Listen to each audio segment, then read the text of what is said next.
Assalamualaikum warahmatullahi wabarakatuh. Saya Nur Awang Purnama Bahar yang kali ini akan membahas terkait dengan 9 bab dari buku Pengantar Pendidikan karya Umar Tirta Rahadjo dan juga Laslo. Wujud dari sikap hakikat manusia yang pertama kemampuan menyadari diri, yaitu seseorang mampu menyadari bahwa dirinya berbeda dengan orang lain yang memiliki ciri khas dan karakteristik tersendiri. Yang kedua adalah kemampuan manusia dalam bereksistensi, di mana manusia itu dapat menempatkan diri dan menerobos batasan sehingga dalam diri manusia terdapat sebuah kebebasan. Yang ketiga adalah kepemilikan kata hati yang berkaitan dengan kemampuan penerangan tentang baik atau buruknya suatu perbuatan. Sedangkan moral itu sendiri berkaitan dengan perbuatan yang dilakukan oleh seorang manusia.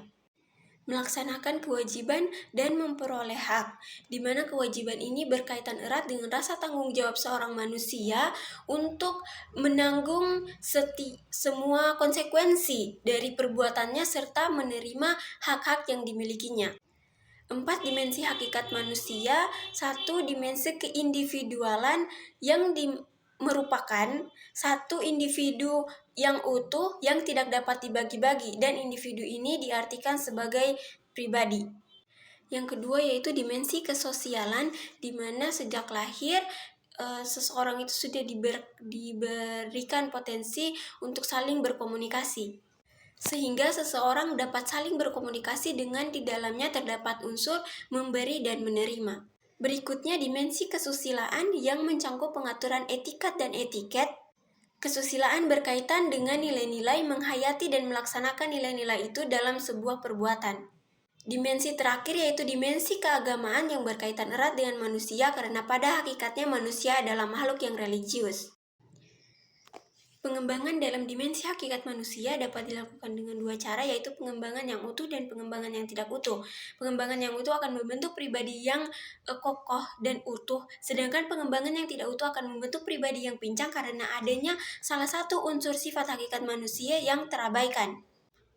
Pembangunan manusia Indonesia seutuhnya tidak hanya mengejar kemampuan lahiriah dan batiniah sekelompok individu saja, tetapi dimeratakan pada seluruh tanah air Indonesia dan mencakup setiap golongan masyarakat. Batasan pendidikan dapat berbeda-beda, seperti pendidikan sebagai proses transformasi budaya, pendidikan sebagai proses pembentukan pribadi, pendidikan juga sebagai proses penyiapan warga negara dan penyiapan tenaga kerja. Tujuan dan proses pendidikan itu saling berkaitan karena tujuan itu adalah arah atau juga pemandu dari pendidikan, sedangkan proses adalah pelaksanaan dari pendidikan itu sendiri. Unsur-unsur pendidikan terdiri atas 7 unsur. Peserta didik dan pendidik adalah orang yang melaksanakan pendidikan. Kemudian interaksi edukatif yaitu proses pendidikan yang dilaksanakan. Lalu tujuan pendidikan yang nantinya akan menentukan dan menjadi acuan dari materi dan metode yang akan digunakan selama proses pendidikan. Dan yang terakhir yaitu lingkungan pendidikan, biasanya lingkungan sekolah atau TK. Kemudian adanya pendidikan prajabatan dan pendidikan dalam jabatan, di mana pendidikan prajabatan ini dilaksanakan untuk membekali orang-orang yang nantinya akan menjabat menjadi seorang pendidik. Sedangkan pendidikan dalam jabatan yaitu memberikan pendidikan tambahan kepada orang-orang yang memang sudah menjadi pendidik atau sudah bekerja di sekolah tertentu. Lalu pendidikan dapat dibedakan menjadi pendidikan formal, non-formal, dan informal. Pendidikan formal dilakukan di sekolah, non-formal dilakukan di masyarakat seperti kursus-kursus atau kelas-kelas tertentu, sedangkan pendidikan informal adalah pendidikan yang dilakukan di lingkungan keluarga atau di rumah. Landasan dan asas-asas pendidikan serta penerapannya. Pendidikan dilaksanakan dengan 3 landasan, yaitu landasan fisiologis, landasan sosiologis, dan landasan kultural. Landasan fisiologis berkaitan dengan hakikat atau makna dari pendidikan dan menelaah tentang masalah-masalah dalam pendidikan. Landasan sosiologis berkaitan dengan interaksi sosial yang dilakukan oleh satu individu dengan individu lainnya atau individu dengan lingkungannya. Landasan kultural berkaitan dengan kebudayaan yang dibentuk, dilestarikan, dan dikembangkan dalam pendidikan. Asas-asas pokok pendidikan ialah dasar ataupun tumpuan yang dijadikan suatu kebenaran baik dalam proses perencanaan dan pelaksanaan pendidikan. Pokok dari asas pendidikan yaitu Tutwuri Handayani, belajar sepanjang hayat dan juga kemandirian dalam belajar. Dalam Tutwuri Handayani dijelaskan 3 hal, yaitu jika berada di depan maka jadilah contoh, jika berada di tengah-tengah maka berilah motivasi, dan jika berada di belakang maka awasilah dengan awas.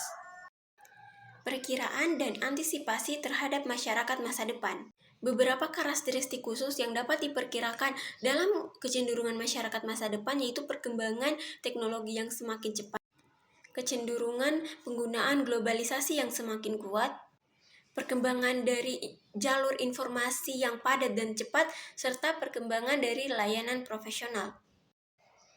Upaya dalam mengantisipasi masa depan melalui pendidikan dilaksanakan dengan memfokuskan pada aspek yang paling berpengaruh dalam diri suatu individu, yaitu sikap dan nilai-nilai. Perkembangan budaya serta sarana kehidupan juga penting untuk diperhatikan. Lalu yang terakhir, tentang pendidikan itu sendiri berkaitan dengan sarana dan proses pelaksanaan pendidikan.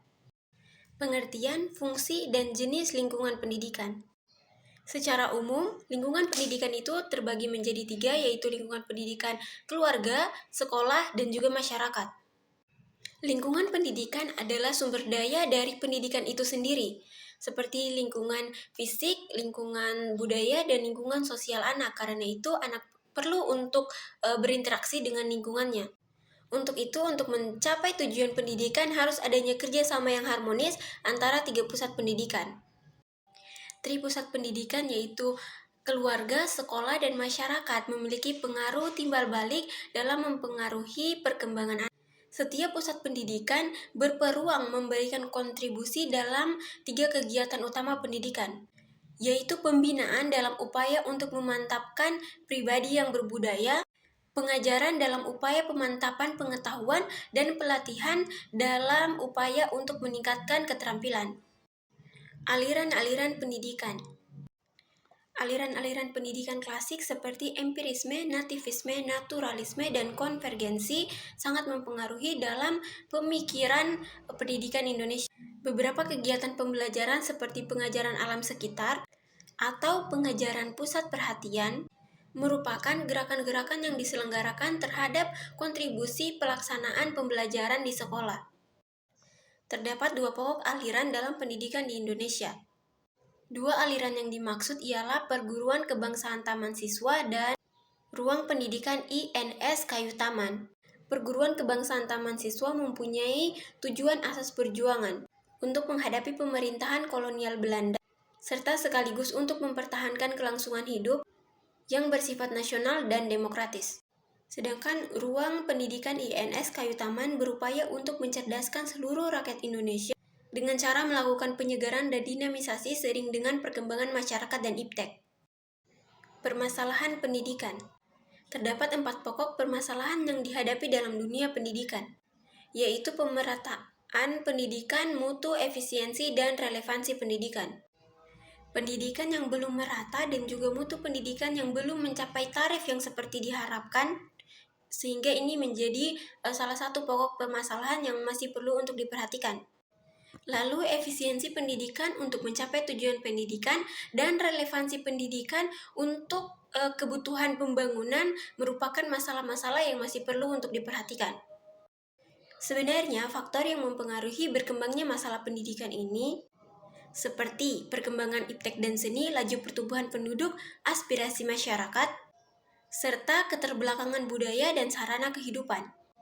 Lalu ditambah lagi adanya masalah aktual pendidikan, berupa masalah keutuhan pencapaian sasaran pendidikan, masalah kurikulum, masalah peranan guru, dan masalah pendidikan 9 tahun. Sistem pendidikan nasional. Kelembagaan sistem pendidikan nasional terdiri atas jalur dan jenjang pendidikan. Jalur pendidikan itu sendiri terdiri dari jalur pendidikan sekolah dan jalur pendidikan luar sekolah. Sedangkan jenjang pendidikan dibagi menjadi pendidikan dasar, menengah, dan pendidikan tinggi. Pendidikan dasar diperlukan untuk memberikan bekal terkait dengan sikap, pengetahuan, dan keterampilan dasar. Sedangkan pendidikan menengah diselenggarakan selama 3 tahun yang dalam hal ini setingkat SMA, Dalam pendidikan menengah ini, siswa diajari untuk mempermantap lagi keterampilan dasarnya dan juga mempersiapkan untuk pendidikan tinggi. Lalu pendidikan tinggi adalah pendidikan yang biasanya dilaksanakan di universitas atau biasa kita kenal sebagai kuliah. Jenis dari program dan pengelolaan pendidikan di sekolah terdiri atas pendidikan umum, pendidikan kejuruan, pendidikan luar biasa, pendidikan kedinasan, dan juga pendidikan keagamaan. Untuk pembangunan pendidikan nasional dilakukan beberapa upaya seperti pembaharuan landasan yuridis, pembaharuan kurikulum, pembaharuan masa studi, dan pembaharuan tenaga kependidikan. Pendidikan dan pembangunan. Terdapat perbedaan esensi dari pendidikan dan juga pembangunan. Yang pertama, jika pendidikan itu berfokus pada pengembangan di dalam diri manusia, maka pembangunan itu berfokus di luar diri manusia. Lalu esensi yang kedua, pendidikan menghasilkan sumber tenaga untuk menunjang pembangunan, sedangkan hasil dari pembangunan itu digunakan untuk menunjang pendidikan. Sumbangsi pendidikan terhadap pembangunan dapat dilihat dari beberapa segi. Yang pertama, dari segi sasaran pendidikan yang ditujukan kepada peserta didik untuk menjadi manusia yang memiliki kepribadian yang utuh, kuat, dan bermoral tinggi sehingga dapat menjadi sumber daya pembangunan yang manusiawi. Yang kedua yaitu dari segi lingkungan pendidikan. Lingkungan pendidikan ini terbagi menjadi lingkungan pendidikan di keluarga, lingkungan pendidikan di sekolah, dan juga lingkungan pendidikan di masyarakat. Yang ketiga dari segi jenjang pendidikan, di mana peserta didik akan dibekali jika ingin melanjutkan pendidikan ke jenjang yang lebih tinggi. Yang keempat, pembidangan kerja atau sektor kehidupan, yang dimana dalam pendidikan orang-orang akan diajarkan pada bidang-bidang tertentu seperti bidang ekonomi, bidang bisnis, sehingga orang-orang ini akan masuk dalam sektor kehidupan yang nantinya sesuai dengan kemampuan yang telah mereka pelajari.